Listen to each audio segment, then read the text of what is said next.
Welcome students.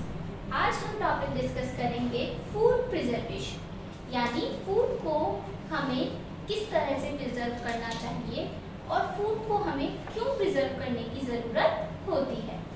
तो हम जानते हैं कि जो भी क्रॉप प्रोडक्शन होता है वो काफ़ी लार्ज स्केल पर होता है, क्योंकि हमारे कंट्री में बहुत बड़ी पॉपुलेशन है।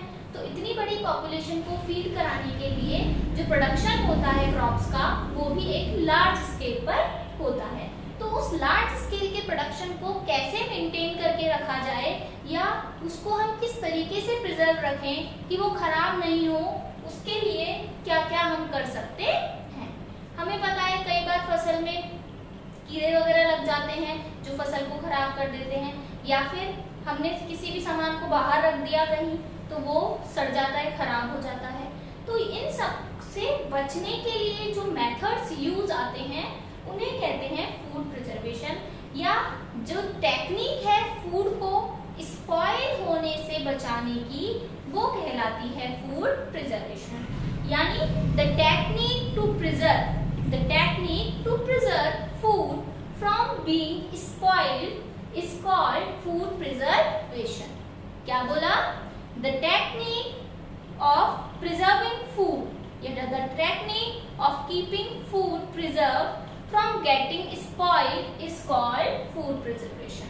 फूड को सड़ने से बचाने के लिए जो भी मेथड हम यूज कर रहे हैं या जो टेक्निक हम यूज कर रहे हैं, that is called food preservation.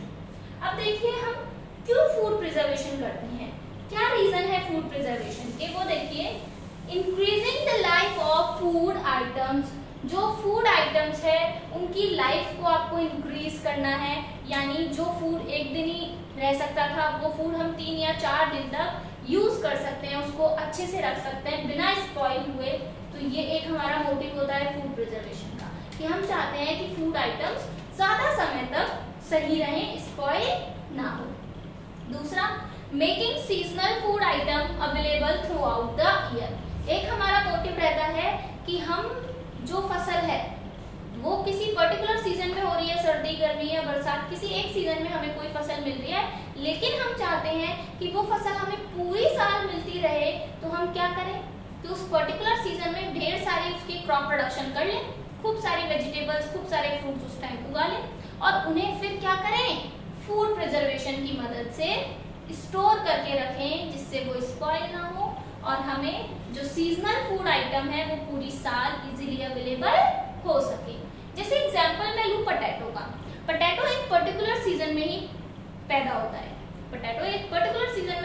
है, लेकिन हम लोग पूरे साल पटेटो मिल रहा है हमको मार्केट में। क्यों? क्योंकि उस पटेटो को फूड प्रिजर्वेशन की हेल्प से हमने प्रिजर्व करना सीख लिया है, और इसलिए हमें अब जो ये सीजनल पटेटो है ये भी हमें पूरी साल इजीली अवेलेबल हो जाता है।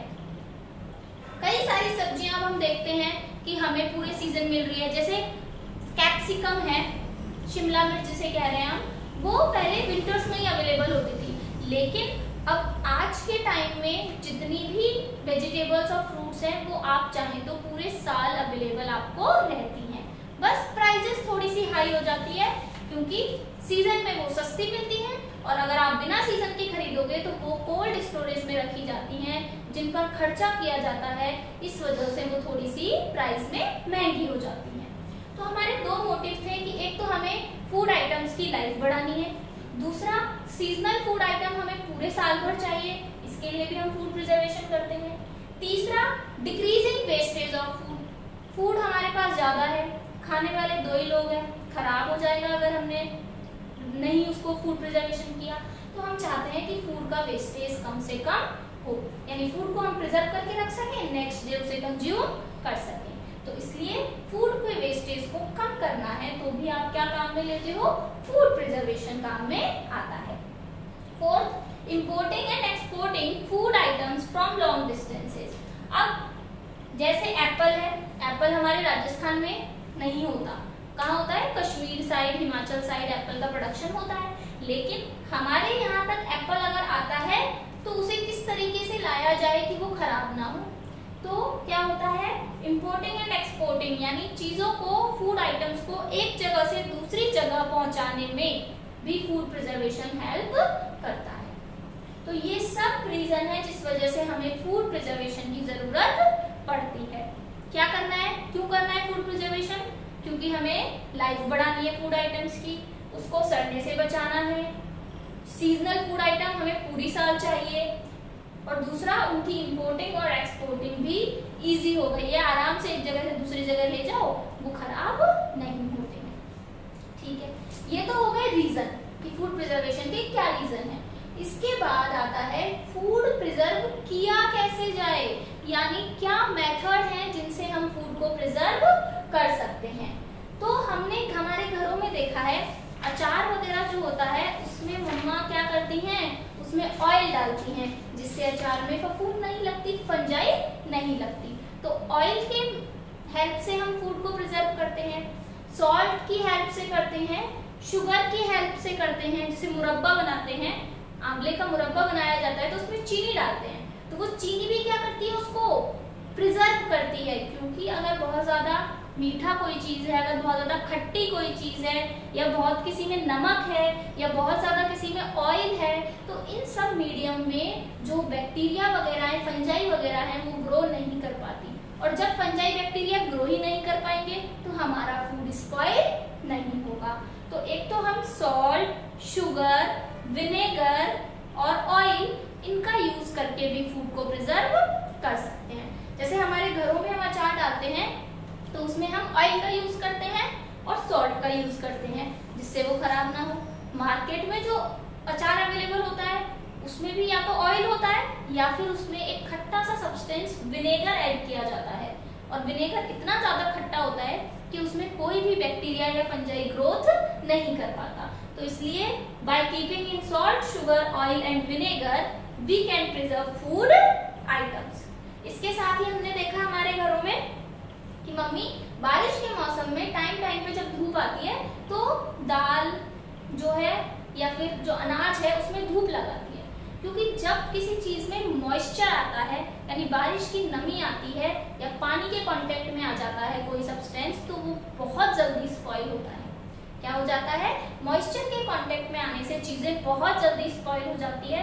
तो मॉइस्चर यानी वाटर ना रहे, वो एकदम सूख जाए, इसके लिए धूप लगाई जाती है। यानी हम चीजों को किसमें सुखाते हैं, धूप में। जैसे मसाले, दाल, अनाज, इन सबको टाइम टू टाइम धूप लगाई जाती है, यानी उन्हें धूप में सुखाया जाता है ताकि उनमें अगर थोड़ा सा भी मॉइस्चर आ गया है तो वो मॉइस्चर निकल जाए, और जब चीज ड्राई होगी तो वो खराब नहीं होगी। तो ड्राइंग इन सन भी एक मेथड है फूड प्रिजर्वेशन का। Second, refrigeration. हमारे घर में, सभी के घर में फ्रीज होता है मोस्टली। तो फ्रीज में क्या होता है, फ्रीजर में जब हम, रेफ्रिजरेटर में जब हम हमारा फूड आइटम रखते हैं तो वहाँ टेम्परेचर बहुत कम होता है, और इतने कम टेम्परेचर पर कोई भी माइक्रो ऑर्गेनिज्म ग्रो नहीं कर पाता। इसलिए रेफ्रिजरेशन की हेल्प से भी हम फूड को प्रिजर्व कर सकते हैं। तो हमने कुछ मेथड डिस्कस किए, drying in sun, refrigeration, and by keeping in salt, sugar, oil और vinegar, by keeping food items in salt, sugar, oil और विनेगर। इस तरीके से हमने फूड प्रिजर्वेशन के कुछ मेथड पढ़े। हमारे घर में बच्चों हम रेफ्रिजरेटर का यूज करते हैं कोल्ड स्टोरेज के लिए, लेकिन जो बड़े बड़े गवर्नमेंट के पास बहुत बड़े बड़े कोल्ड स्टोरेज भी हैं, गोडाउन्स हैं, गोदाम हैं, जहाँ पर बिल्कुल ठंडा है वो गोदाम कोल्ड स्टोरेज के नाम से, और वहाँ पर वो वेजिटेबल्स, फ्रूट्स वगैरह स्टोर करती है जो लंबे टाइम तक खराब नहीं होते और मार्केट में सेल होने आते रहते हैं। तो कोल्ड स्टोरेज इन दिनों बहुत ज्यादा यूज आता है फूड प्रिजर्वेशन के लिए। तो हमने ये कुछ मेथड्स और फूड प्रिजर्वेशन के बारे में डिस्कस किया।